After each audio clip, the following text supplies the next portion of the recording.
Welcome, loyal fans. Today we race the fourth race of the Manufacturers' Cup. As you may have guessed by hearing my voice again, no news on the return of Matt Armstrong just yet.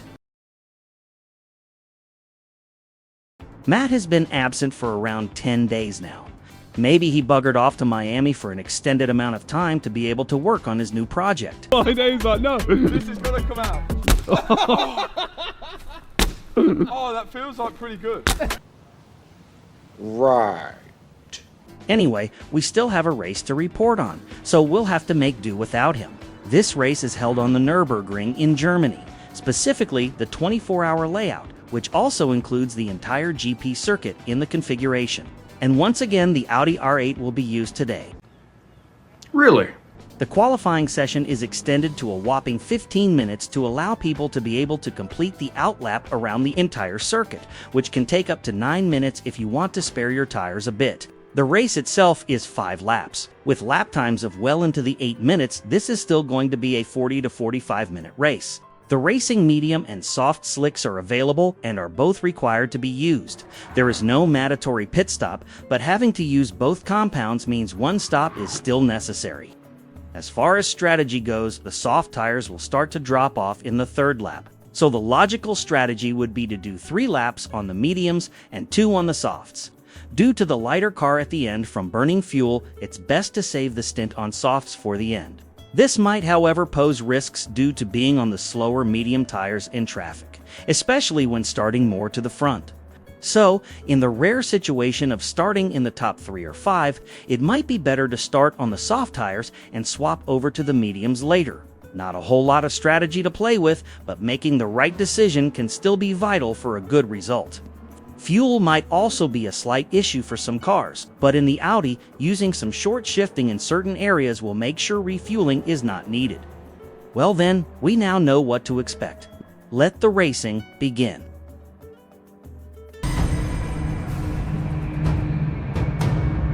As per usual, let's start with qualifying. There is not much use to make a compilation of one flying lap, so let's just jump to the results straight away.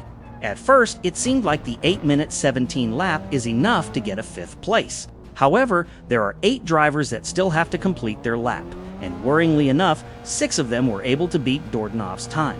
This drops him straight into the back of the grid, and it will be quite a challenge to fight back up to the top if that is even going to be possible. All he can do is hope for mistakes from others and try to make as little as possible himself. Now let's go take a look at that race.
and that is straight into 7th place after the first few corners. Let's take a quick look at the events in the first corner that helped realize this.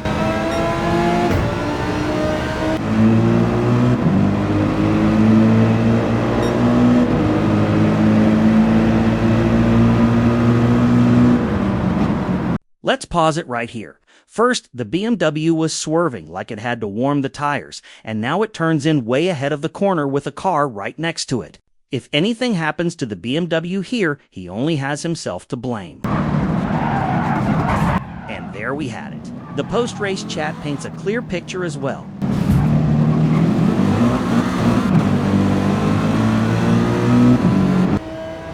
Right, back to the race at hand, so up to 7th, and hopefully more is possible. Let's go.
We see quite a few cars still following close. Hopefully they won't become an issue.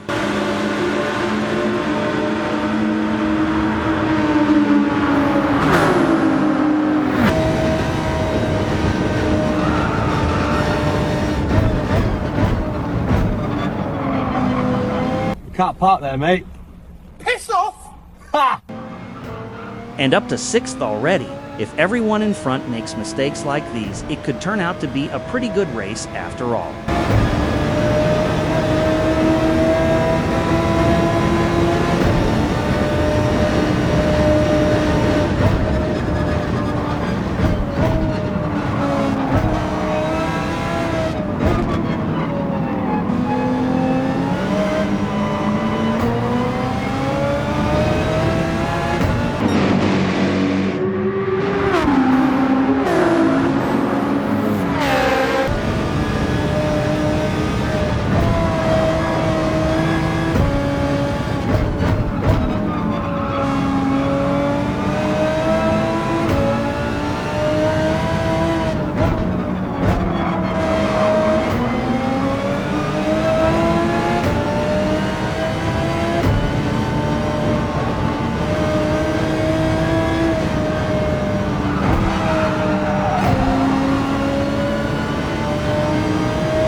What the hell was that all about?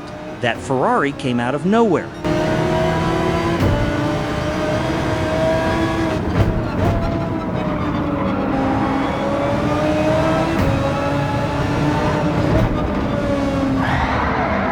The sudden jerk on the wheel to catch yet another shunt from the Ferrari caused Dordanov to accidentally hit the pause button. That might have been his saving grace, as auto drive will take over and seems to help prevent a possible spin and crash here. Let's take a look at where that Ferrari came from and what exactly led up to this moment. We start at the beginning of the race. Here we can immediately see what kind of driver we are dealing with.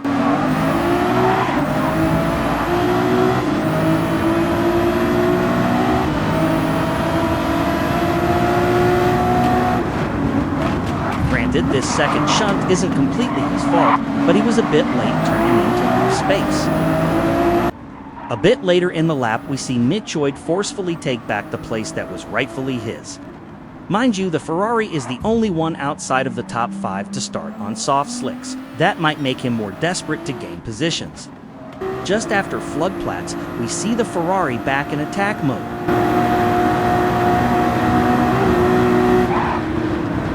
That was a decent overtake, although a bit risky.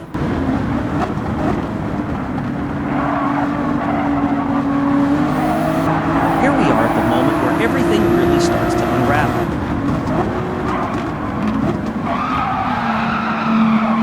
A ballsy overtake on the Nissan, but he can't seem to brake enough to actually make the next corner, and he almost takes out Dordanov because of it. Through sheer luck, he manages to keep the car straight.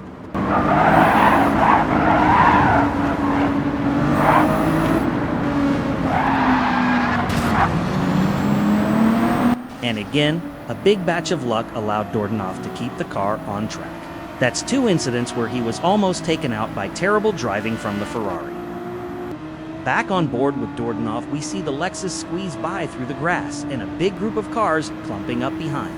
This does not bode well on a narrow and dangerous track like this.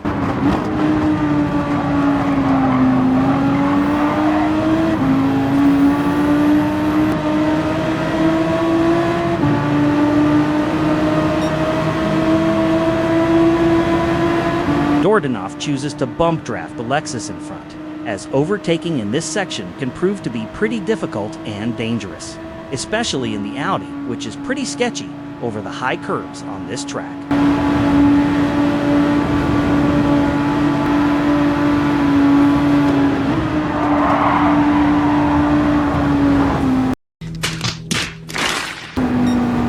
That is a costly mistake. Following a car close can make you slightly miss an apex, and here it was, enough to go wide and into the grass.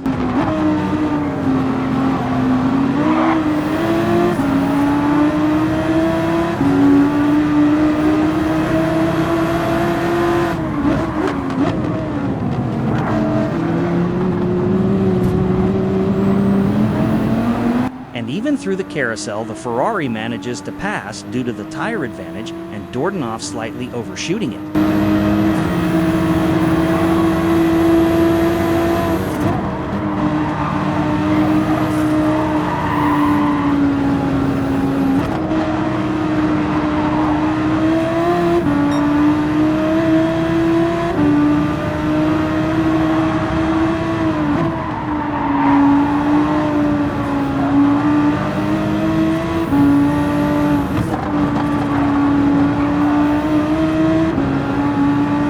The Ferrari is wide, sideways, and into the grass in almost every corner. You would expect he could bin it every second, but so far, he somehow manages to stay on track.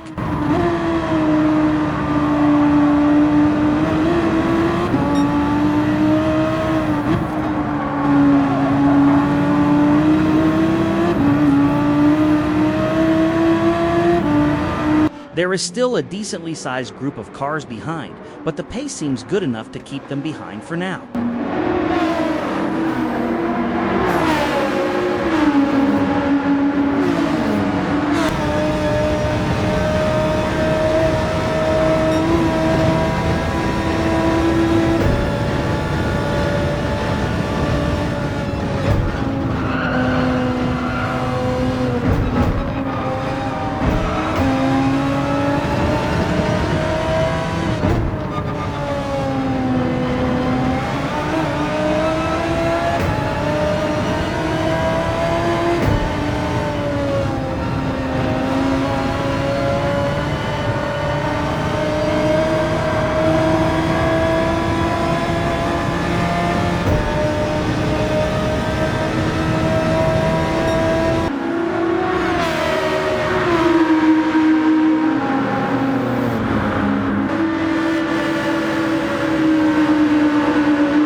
later, and that is the Ferrari finally in the rearview mirror. Let's hope he will remain there.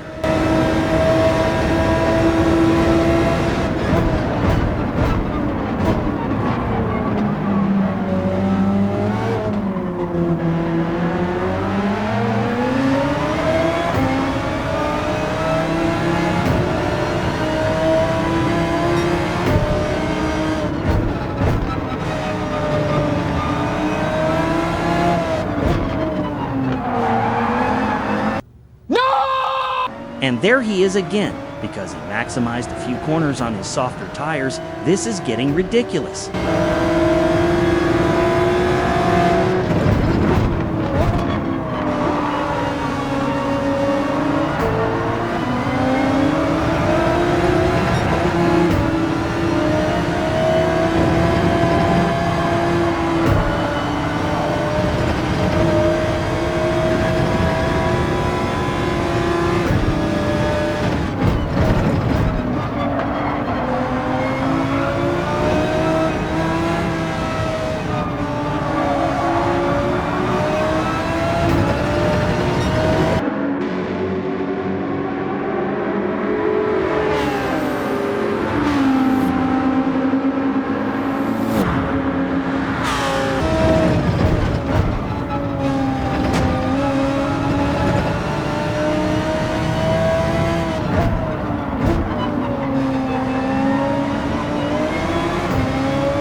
And he's off.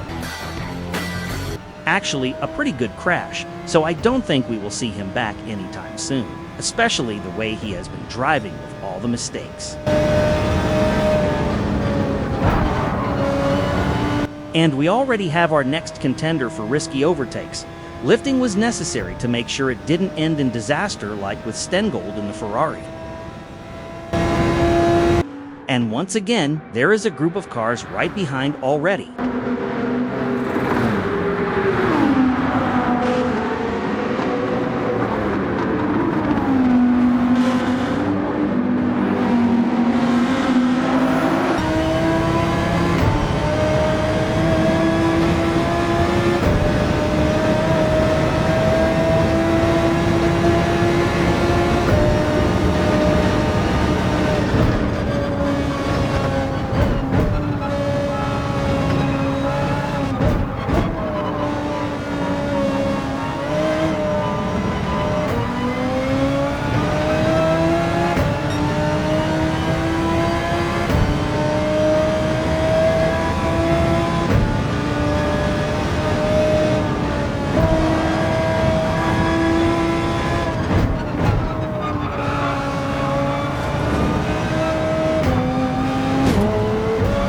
Nice. The joys of the Nürburgring.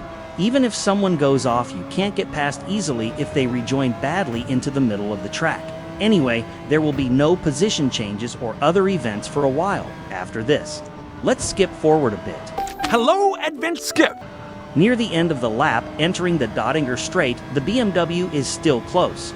The entire lap he has been holding Dordenhoff up slightly, up until the point where the decision was made to pit opposite the BMW to avoid the traffic.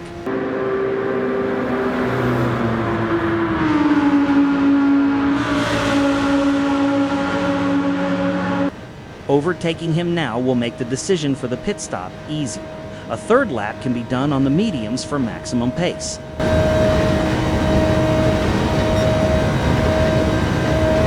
While this all was going on, there were some interesting developments down the field earlier in the lap. Let's see what happened there. We jump on board of the BMW that was in the group behind Dorden. We can just about see Dordenhoff 2 cars in front. And here he loses control, and without further cause earlier in the race, he also loses his temper. Let's see this story unfold.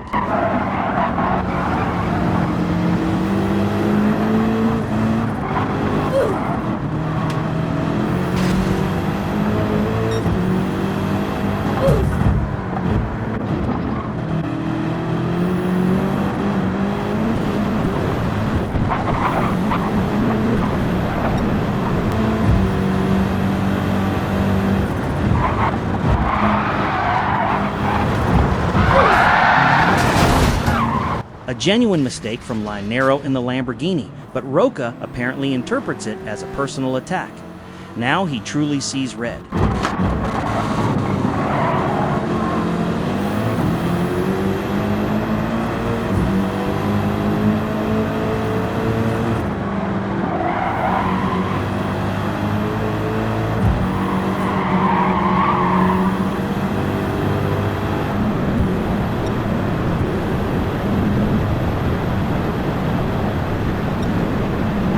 We all know what is coming here. This is Sparta!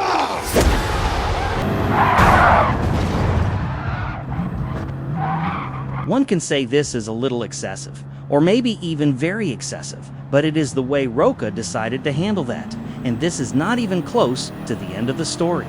But let's keep things chronological, so we will come back to Roca later. First, we jump to Braun and his police-issued Porsche leaving the pits. It seems someone reported Stegold's shenanigans to the police, and he decided to be the judge, jury, and executioner straight away. I am the law! A little bit further in front, Roca is still on a rampage against everyone and everything.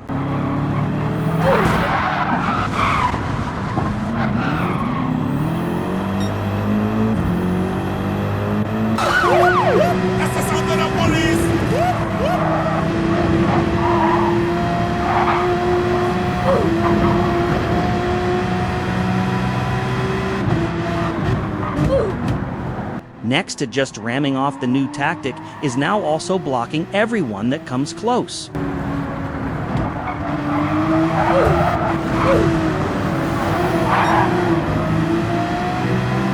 Stegold now also joins the party. This is going to go hard versus hard.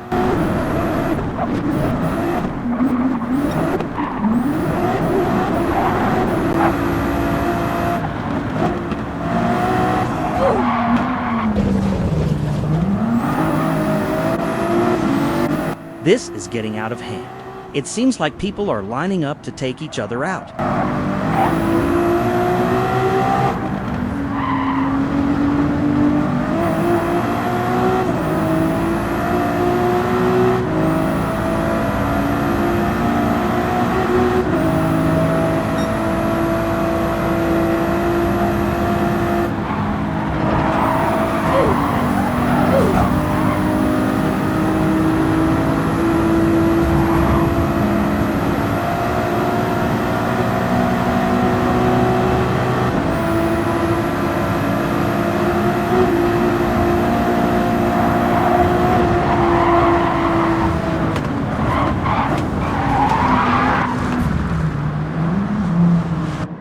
This is where Stegold gives up.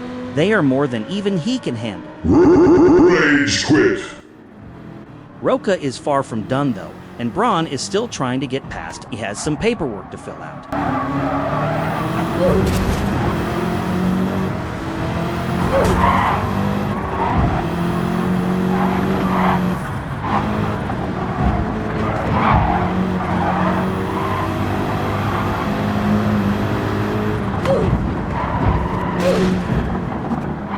Braun is trying his best to get away, but as long as Roca is using him as his brakes, that will be hard to do.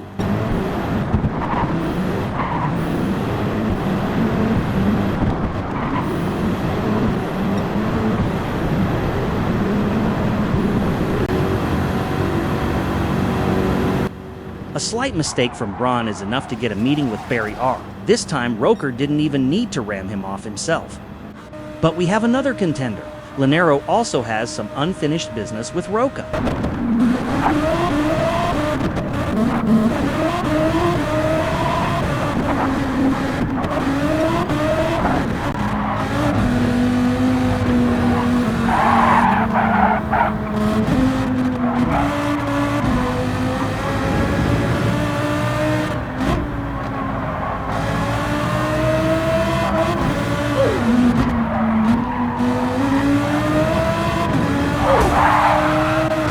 And that seems to be the end of Roca. Looks like we can finally get back to the actual race Dordanov is doing. We join back up with Dordanov at the end of lap 3. It is now time to make a pit stop and see where he rejoins the field. Some drivers have already pitted in lap 2, and logically this should be the last moment for anyone to make a stop.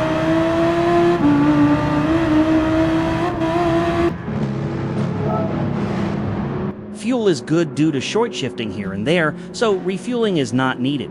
But it seems like most others currently in the pit are also above the required 40% fuel remaining.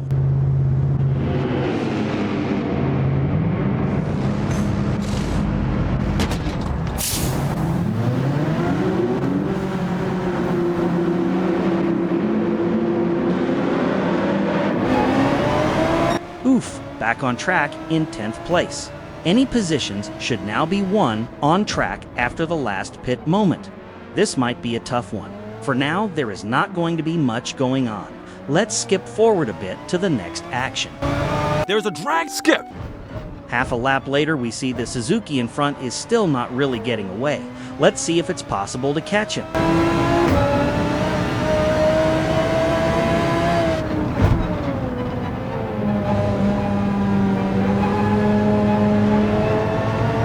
Looks like the GTR in front went off track and is driving slower. This might be an opportunity.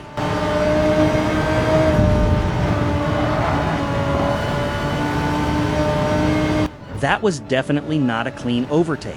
The gap was there but closed off so fast there was hardly time to react. Let's take a look from his point of view.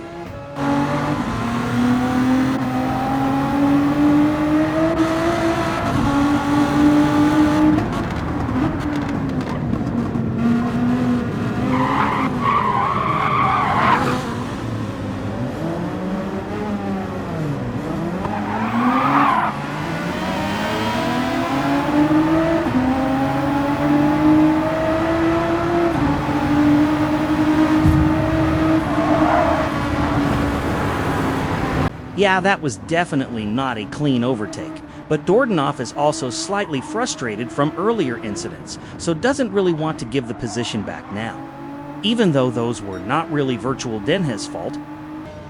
So even though Dordanov is slightly worried Dan might retaliate, he will keep the position gained by this questionable overtake. Also, a bit of a racing incident with how sudden it happened in the moment. We will now do a final skip to the last bit of action before we reach the finish line. Here's the sort of skip. We once again join back in just before the carousel.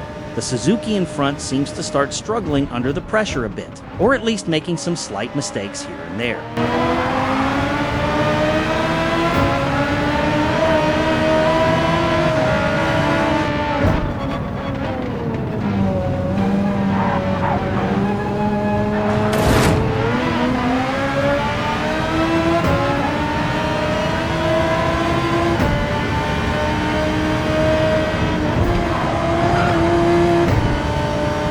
This was a very nice overtake with clean side-by-side racing from both drivers.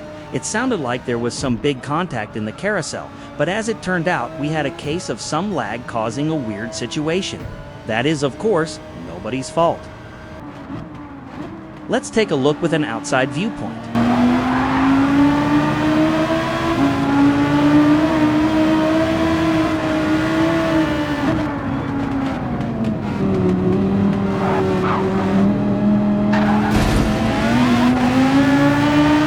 The Suzuki gets teleported back, and it sounds like a crash, but both cars remain unaffected.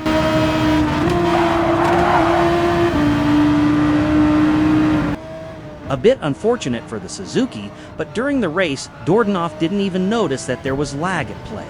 All he saw was taking the inside line and the Suzuki ending up on his right-hand side.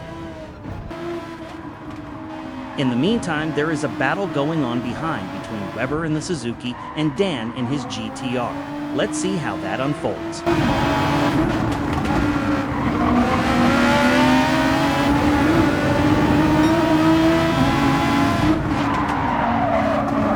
Not extremely dirty, but again, a bit unlucky for the Suzuki, losing 2 places in a very short time.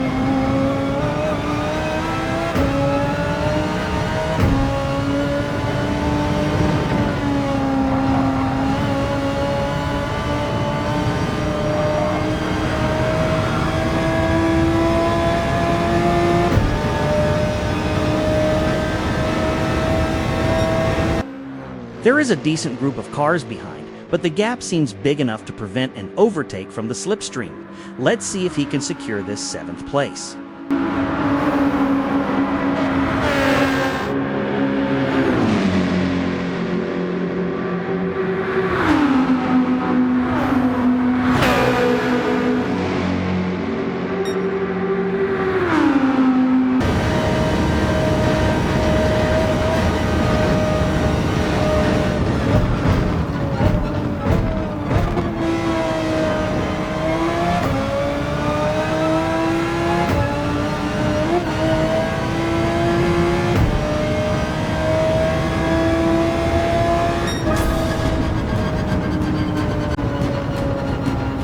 And there we have it. A decent recovery drive to turn the 11th place grid start to a 7th place finish. Considering the fact that the Audi really isn't the greatest car around this track, that is not too bad.